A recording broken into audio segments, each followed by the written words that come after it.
एक लड़की थी संजना, बहुत ही खूबसूरत। जितनी वह सुंदर थी उतनी ईमानदार। ना किसी से झूठ बोलना, ना फालतू की बातें करना, बस अपने काम से काम। संजना की क्लास में एक लड़का था जो मनी मन उससे बहुत प्यार करता था। नाम था उसका संजय। लड़का अक्सर छोटे मोटे काम कर दिए करता था। बदले में जब लड़की मुस्कुरा कर थैंक यू कहती तो लड़के की खुशी की सीमा न रहती। एक बार की बात है, संजय और संजना साथ साथ घर जा रहे थे, तभी जोरदार बारिश होने लगी। दोनों ने एक पेड़ के नीचे शरण ली। बारिश बहुत तेज थी, कुछ ही पलों में बूंदें छन छन कर नीचे आने लगी। ऐसे में बारिश से बचने के लिए दोनों एक दूसरे के बेहद करीब आ गए। संजना को इतने करीब पाकर संजय अपने जज्बातों पर काबू न रख सका। उसने संजना को प्रपोज कर दिया। संजना भी मनी मन संजय को बेहद पसंद करती थी, इसलिए वह भी राजी हो गई और इस तरह दोनों का प्यार परवान चढ़ने लगा। एक बार की बात है, संजना उसी पेड़ के नीचे संजय का इंतजार कर रही थी। संजय बहुत देर से आया। उसे देखकर संजना नाराज होती हुई बोली, तुम इतनी देर से क्यों आए हो? मेरी तो जान ही निकल गई थी। संजना की बात सुनकर संजय मुस्कुरा दिया, जाने मन, मैं तुमसे दूर कहाँ गया था, मैं तो तुम्हारे दिल में ही रहता हूँ। तुम्हें यकीन ना हो तो अपने दिल से पूछ लो। इस प्यार भरी बात को सुनकर संजना अपना सारा गुस्सा भूल गई और वह संजय से लिपट गई। एक दिन दोनों लोग उसी पेड़ के नीचे बैठकर बातें कर रहे थे। संजना पेड़ के सहारे बैठी थी और संजय उसकी गोद में सर रखकर लेटा हुआ था। तभी संजना बोली, जानू, अब तुम्हारी जुदाई मुझसे बर्दाश्त नहीं होती।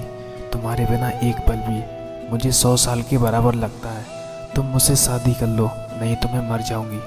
संजय ने झट से लड़की के मुंह पर अपना हाथ रख दिया और बोला, मेरी जान, ऐसी बातें मत किया करो। अगर तुम्हें कुछ भी हो गया तो मैं कैसे जिंदा रहूँगा? संजना कुछ नहीं बोली। वह उम्मीद भरी नज़रों से संजय की ओर देखती रही। संजय ने अपनी बात आगे बढ़ाई, तुम चिंता मत करो जान, मैं जल्दी अपने घर वालों से बात करूँगा। धीरे धीरे काफ़ी समय बीत गया। एक दिन की बात है, दोनों लोग उसी पेड़ के नीचे बैठे हुए थे। उस वक्त संजय का चेहरा उतरा हुआ था। संजना के पूछने पर वह रुआसा होकर बोला, जान, मैंने अपने घर वालों को बहुत समझाया पर वे हमारी शादी के लिए तैयार ही नहीं। उन्होंने मेरी शादी कहीं और तय कर दी है। यह सुनकर संजना का कलेजा फट पड़ा। उसका मन हुआ कि वह ज़ोर ज़ोर से रोए, लेकिन उसने अपने जज्बात पर काबू पा लिया और बोली, जानू, मैंने तुमसे सच्चा प्यार किया है, मैं तुम्हें कभी भुला नहीं सकती। प्लीज़ मुझे माफ़ कर देना। संजय धीरे से बोला, वैसे अगर तुम चाहो तो हम लोग हमेशा अच्छे दोस्त रह सकते हैं। संजना यह सुनकर जार जार रोने लगी। संजय ने उसे बहुत समझाया पर संजना चाहकर भी अपने आप पर काबू नहीं कर पाई और वह रोते हुए अपने घर को चली गई। देखते ही देखते संजय की शादी का दिन आ गया। उसे यकीन था कि उसकी शादी में संजना जरूर आएगी, पर ऐसा नहीं हुआ। हाँ, उसका भेजा हुआ एक गिफ्ट पैक उसे जरूर मिला। संजय ने कांपते हाथों से उसे खोला। उस गिफ्ट को देखते ही संजय बेहोश हो गया। गिफ्ट पैक में और कुछ नहीं, खून से लथपथ संजना का दिल रखा हुआ था और साथ ही में थी एक चिट्ठी जिसमें लिखा हुआ था, अरे पागल, अपना दिल तो लेते जा, वरना अपनी पत्नी को क्या देगा। दोस्तों, किसी के लिए मोहब्बत टाइम पास होती है और किसी के लिए ज़िंदगी से बढ़कर।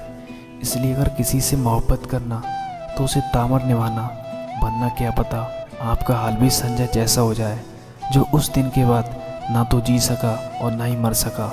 उसकी सारी ज़िंदगी पछतावे की एक दर्द भरी दास्तान बनकर रह गई। ये लव स्टोरी भी आपको पसंद आई होगी।